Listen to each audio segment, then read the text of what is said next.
está no ar a edição da noite desta sexta-feira, 19 de fevereiro. Depois das 11h30 da noite, vamos até aos Açores, à viagem literária que marca o ensaio geral desta semana, a edição de Maria João Costa. Até lá, ainda um olhar sobre a negociação britânica em relação ao futuro do Reino Unido da União Europeia, tema que está a dominar as conversas no Conselho Europeu em Bruxelas. O comentário é de António Vitorino e Pedro Santana Lopes no Fora de Caixa, que arranca já a seguir. Euronet Plus. Damos início a mais um Fora da Caixa na edição da Noite da Renascença com Pedro Santana Lopes e António Vitorino. Boa noite a ambos. Boa noite. É a hora que estamos a registrar este programa. Não temos ainda fumo branco de Bruxelas numa cimeira extensa. Portanto, também não vale a pena fazer apostas a saber a que horas é que ela vai acabar. Mas e os ouvintes também podem fazer apostas a saber a que horas é que estamos a registrar. E já é ao fim da tarde. Sim, já é ao fim da tarde. Não é de manhã. Mais ou menos 3-4 horas antes desta hora que estamos a ouvir este programa. A única conclusão que há para já da cimeira, que vamos abordar à frente, tem a ver com as migrações. E aliás começo já por aí. António Vitorino, mais uma declaração que não avança muito. Bom, a expectativa era baixa também, vejamos as coisas pelo lado otimista. Este não era o Conselho das Migrações. Este Conselho, em matéria de migrações, tinha uma ligação muito íntima com uma reunião que estava prevista realizar-se com o Primeiro-Ministro turco, e essa reunião foi adiada por causa dos atentados terroristas em Ankara. E na prática tratava-se de uma reunião para analisar a evolução do chamado Plano de Ação União Europeia-Turquia, que é fundamental para garantir não apenas a situação dos refugiados que já estão no território turco, mas sobretudo daqueles que estão na fronteira entre a Síria e a Turquia, em virtude dos ataques que estão agora a decorrer pelas forças do regime sírio, apoiadas pela Rússia, na cidade de Alepo.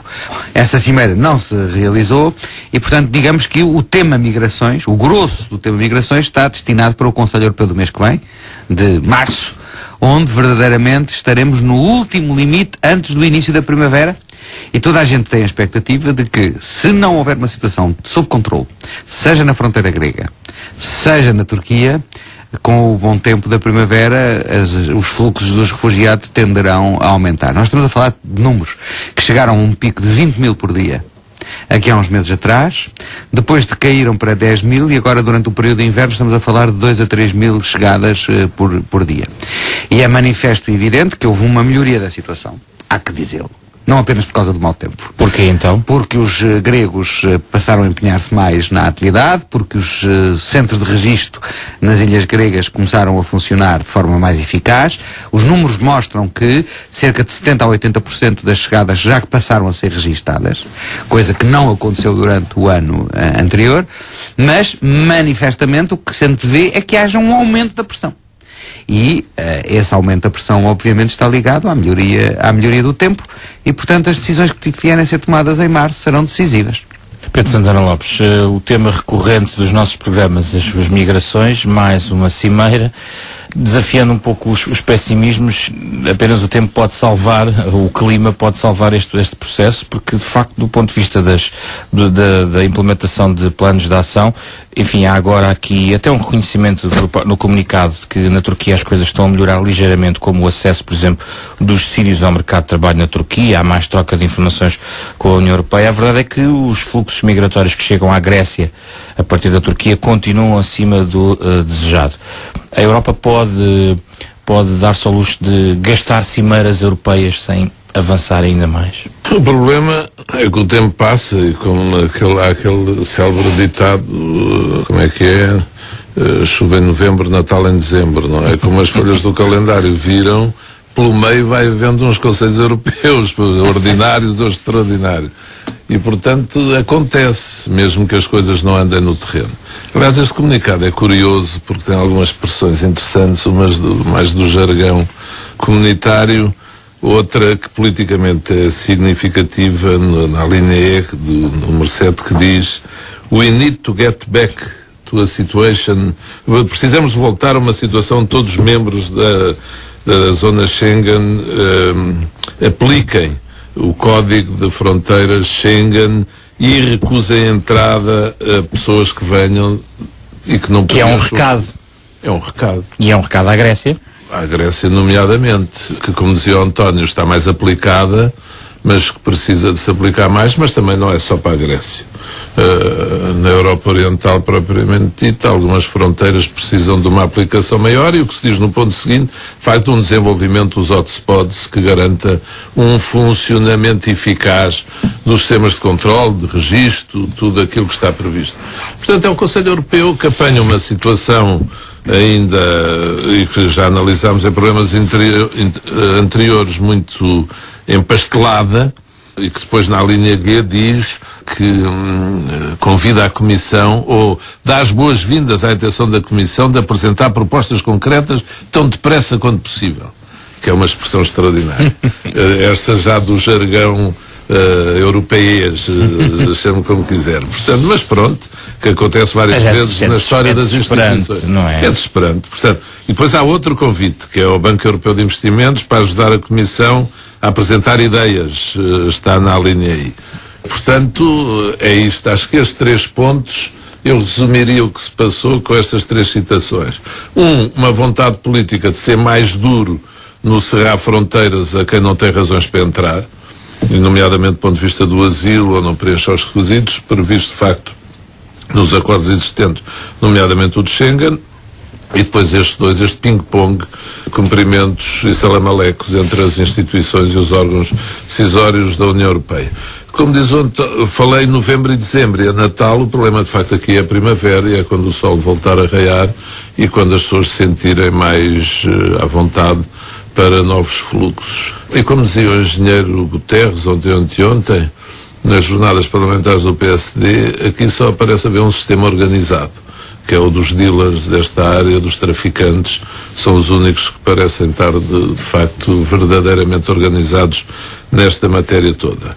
Curiosamente, também o Conselho fala na necessidade de se trabalhar em cooperação com organizações como o Alto Comissariado para os Refugiados. Exato. Ainda não é a ONU toda ela, mas... Para lá caminha. É um bocadinho. Não percamos a esperança, não é, António Vitorino? Sim, vamos ver. Eu acho que é um equívoco pensar que, estigmatizando a Grécia, se resolve o problema, porque o que nós estamos a assistir é que, se recusa a entrada das pessoas, as pessoas vão ficar em algum sítio, não é? Ficarem na Turquia. Na natureza. Se ficarem na Turquia, é preciso apoiar a Turquia. Isso é evidente. Há um começo de conversa sobre isso, 3 mil milhões em cima da mesa, mas, como dizia o Pedro, e recordava exatamente o engenheiro Guterres, as pessoas só chegam à Grécia porque há um esquema organizado de criminalidade, de tráfico e de passamento das pessoas, porque senão as pessoas não têm meios para chegar às ilhas gregas. E, portanto, ou se cuida delas logo na Turquia, ou se chegarem à Grécia, vai ser preciso cuidar delas na Grécia. O que é que a Grécia faz? É pouco rigorosa no controle das saídas das suas fronteiras, e as pessoas vão se estendendo pelos Balcãs. A grande questão que está aqui em cima da mesa é a fronteira entre a Grécia e a Macedónia. Ora, a Macedónia, a antiga República Jugoslava da Macedónia, utilizar a expressão... Senão podemos ter um protesto. Já temos aqui um protesto do embaixador grego. A verdade é que, se as pessoas saem para a Macedónia não está na União Europeia, mas as pessoas depois vão ficando nos Balcãs Ocidentais sem qualquer cuidado e ninguém que trate delas. E podemos estar à beira de uma séria crise humanitária dentro do espaço europeu. E por isso uma das conclusões deste Conselho, e é interessante, é mobilizar o mecanismo de proteção civil e ajuda humanitária, que é um mecanismo que a União Europeia tem para ajudar países terceiros, como foi, por exemplo, o terremoto no Haiti, ou o tsunami, que há uns anos atrás, na Tailândia, lembram-se? Esse mecanismo vai passar a ser usado dentro do espaço europeu. Isto é, para acudir às situações humanitárias que vão começar a surgir em vários países da Europa, mesmo que não sejam países da União Europeia, como por exemplo na Bósnia, ou na antiga República da Macedónia, ou na Sérvia, ou no Montenegro, ou na Grécia.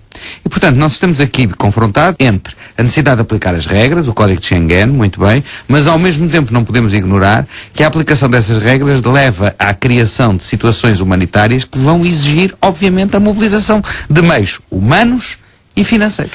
Numa transição para o outro tema, Pedro Santana Lopes, surgiu esta tarde uma notícia que dava conta de uma ameaça de veto dos gregos em relação ao negócio todo com os britânicos, dizendo que, bom, o Reino Unido terá esse referendo lá para junho, mas eu tenho uma crise hoje que tem a ver com os refugiados e, portanto, ameaçou paralisar isto tudo. Vamos ver como é que isso vai acabar, mas a verdade é que se formos contar a urgência das crises, a União Europeia não poderia fazer outra coisa se não está reunida em Conselhos Europeus todos os dias.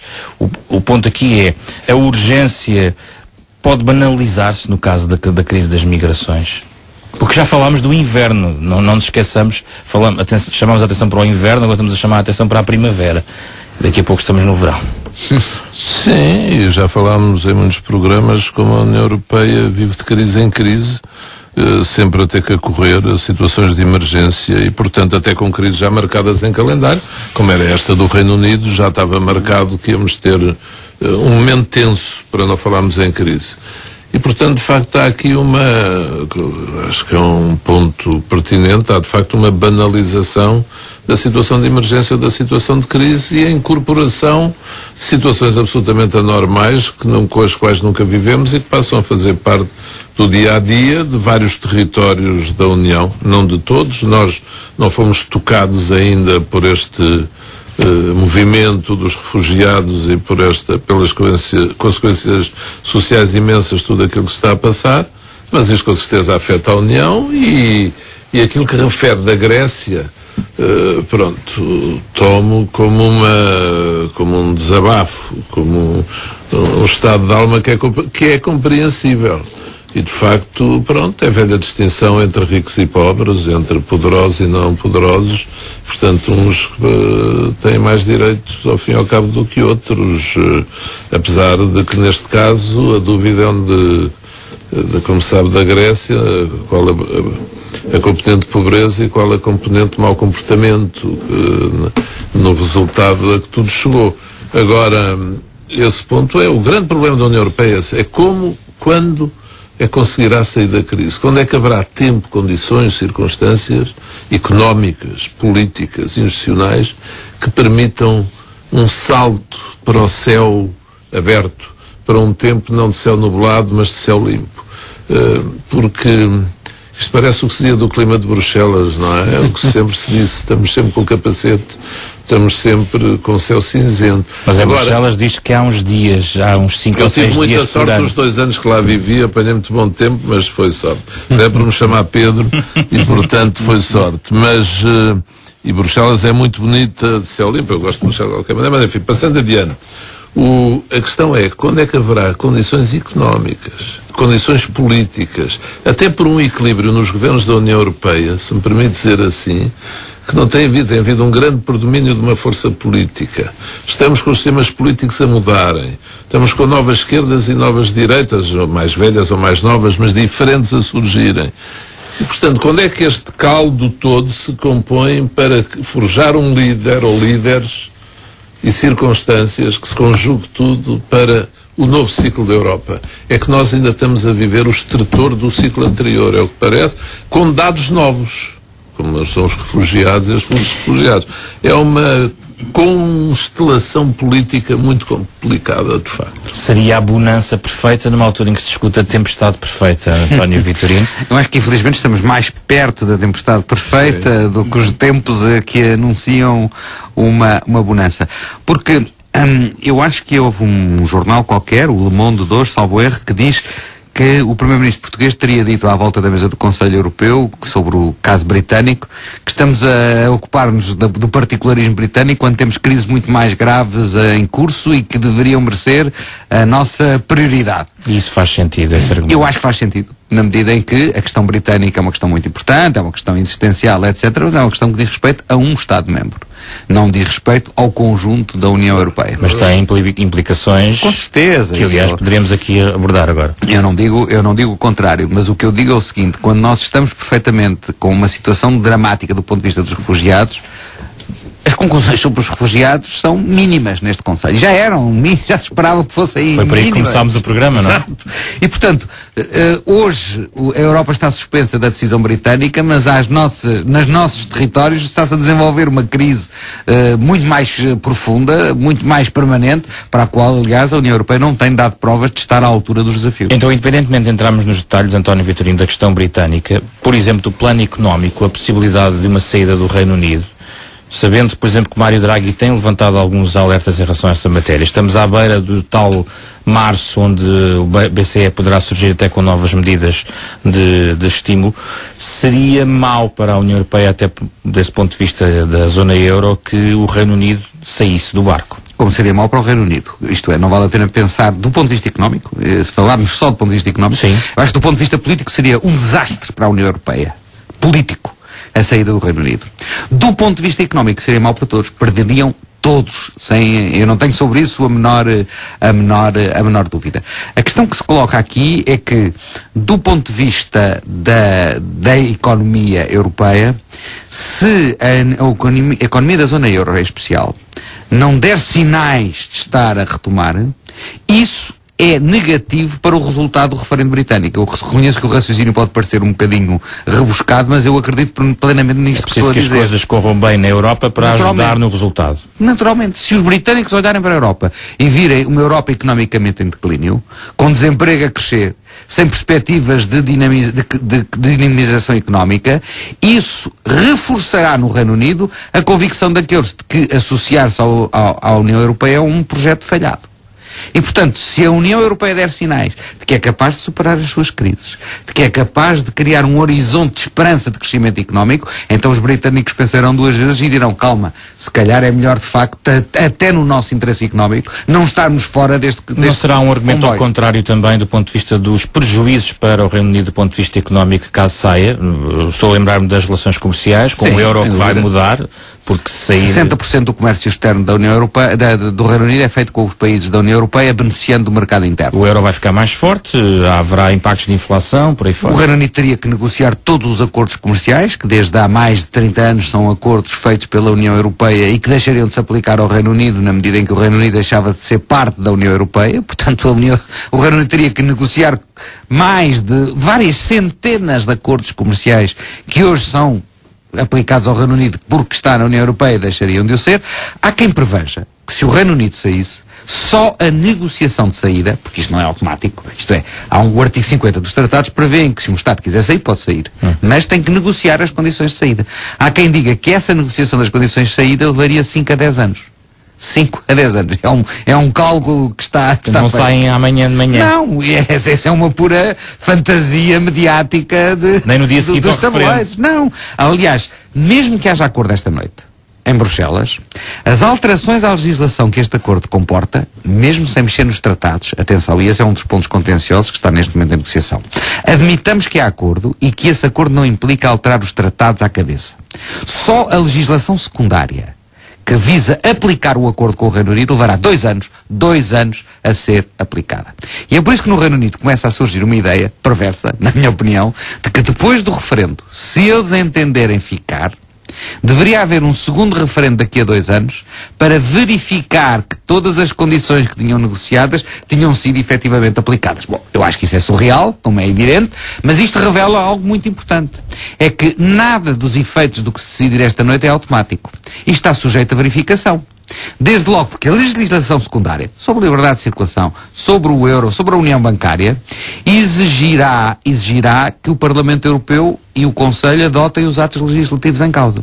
E os britânicos têm uma grande desconfiança sobre se o Parlamento Europeu estará vinculado às decisões que vão ser tomadas esta noite em Bruxelas. Pedro Adão Lopes, pode agarrar aí o argumento político, a questão política dos ganhos e perdas nestes cenários que estávamos aqui a traçar?